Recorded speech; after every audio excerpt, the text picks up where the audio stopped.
Okay, welcome back everyone. So let's continue then with the introduction to tax and then just some of the basic questions. Okay, so the next thing we need to discuss is how would you explain how tax law is interpreted. So based on your research, how would you interpret the tax law in a South African context?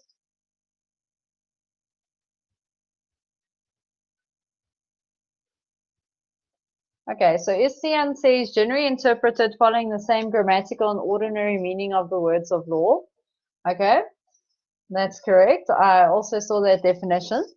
Now, based on what you've written, Istian, but the rest of you can also comment on it. Based on what you've written down, how would you explain that? What does it actually mean?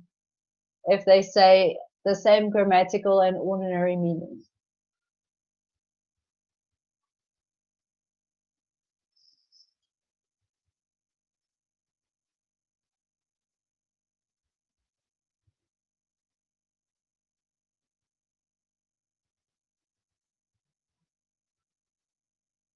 Okay, so SCN says you have to interpret it as what is clearly said.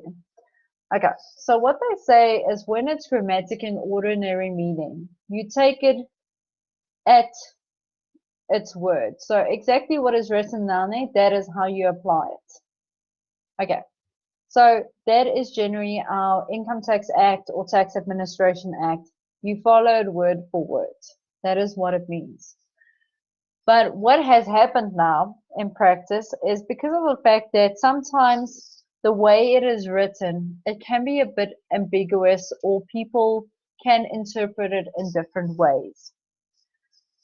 That is where your interpretation note, your case law, and all of that then comes into play. So you initially take the original Tax Act or Tax Administration Act, and then you go read what it says, and that is how you apply it.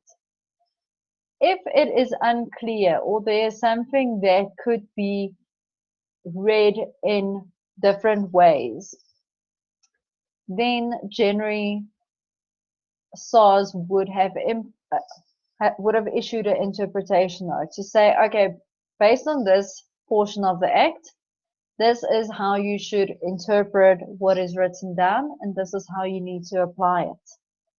And then there's a lot of case law. So what happens is a lot of people tend to look for the loopholes within an act and then use it to maximize their profits and reduce their amount of tax that they pay.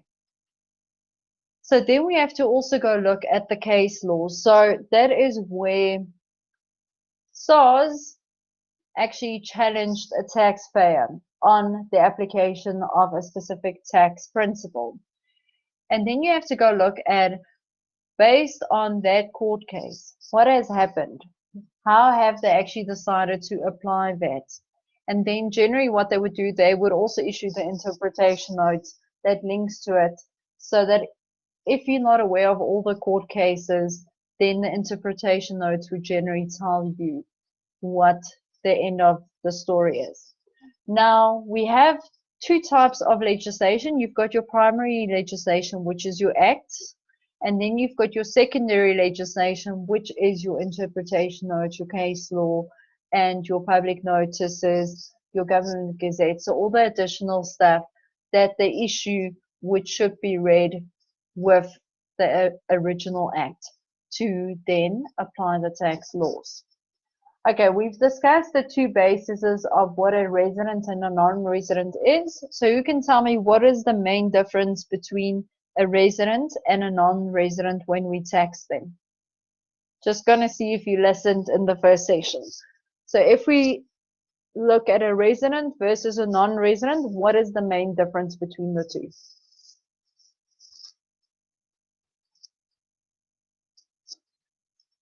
Okay, so Estienne says the source of income. Okay. So based on that, Estienne, so a resident will be taxed on what type of income? Okay, so Tembi Corsi says a resident is taxed on his worldwide income Okay, so Estienne says all income. Okay, Estienne, when we say all income, just be very careful when you use that word, because not all of our income we earn is necessarily taxed. But we will discuss that in more detail when we get to calculating your taxable income.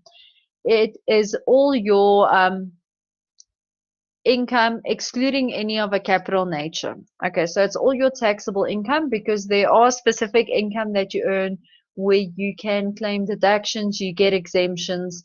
So it's not necessarily all your income, but it's your taxable income, which also then excludes any income that is seen of a capital nature. Non-residents are taxed on income they made within South Africa. So Magdalene, that's correct. Okay, who can tell me what's the difference between a progressive and a proportional tax? And give me an example.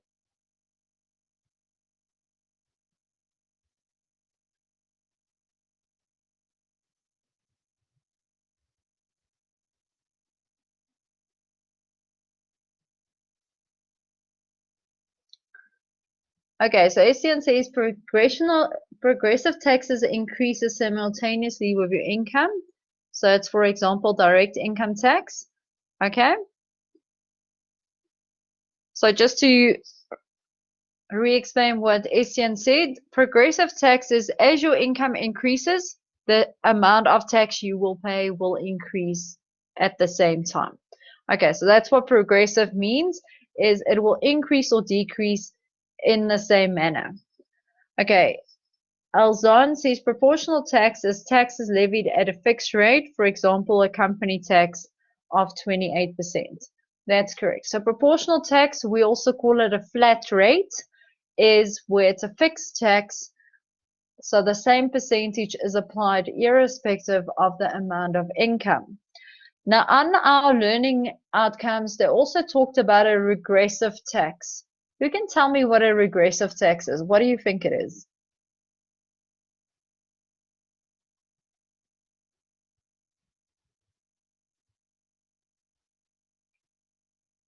Okay, so Estienne says tax decreases as our income increases. Okay, that's correct. So as your income increases, you will pay less tax. That is what regressive tax is. Okay, we don't necessarily have,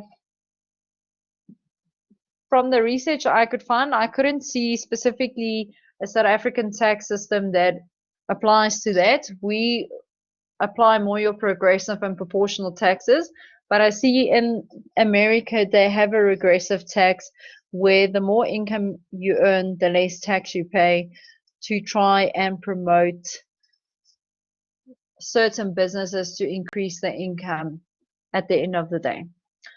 Okay, so the next question is, what do you think is the difference between a direct and an indirect tax?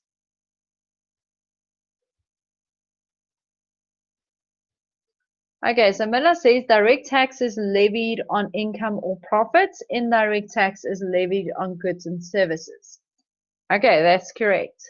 Direct taxes are payable upfront without disguises, while indirect taxes are paid while performing a different action than purposefully paying tax. Okay, so Estienne, based on what you've written, I am sort of understanding that you say direct taxes, you know upfront you're paying tax on it, whereas indirect tax, you might not necessarily be aware that you are paying tax. It is something you pay, but you might not always know you are paying the tax. Okay, so the way you've written it, or the way you explain it, that is correct. So direct taxes, you generally know you're going to pay tax. Indirect taxes, you might not necessarily be as aware of the fact that you're paying tax because it's not in your face.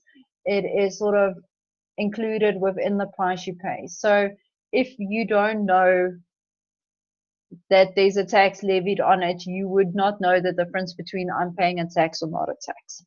Okay, so that is also correct.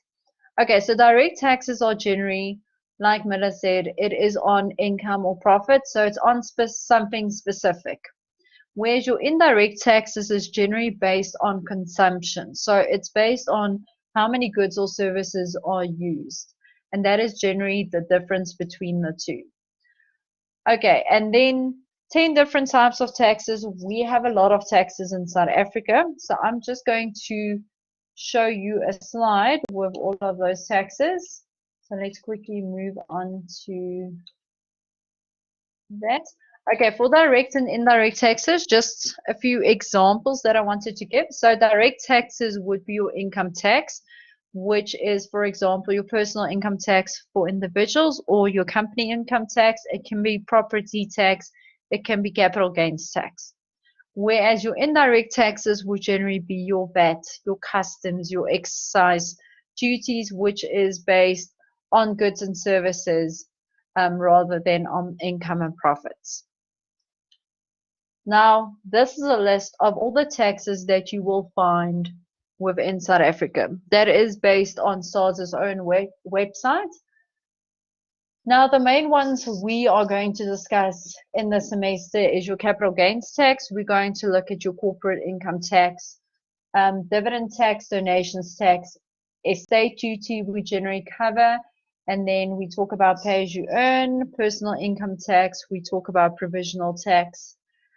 We sometimes touch on skills development levy briefly while we link it with your pay as you earn, so your employees tax, and we'll talk about UIF as well.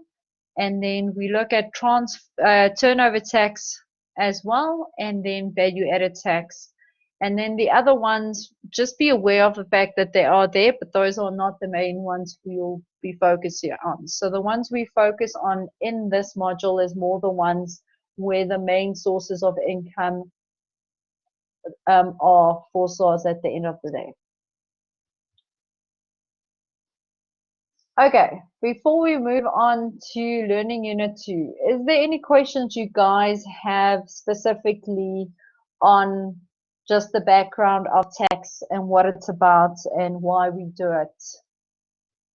Is there anything you want me to just expand on before we move on?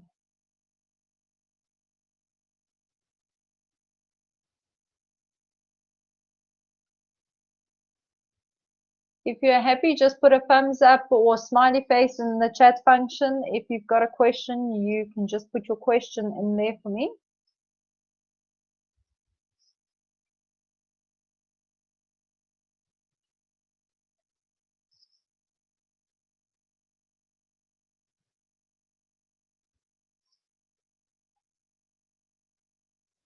Okay, excellent.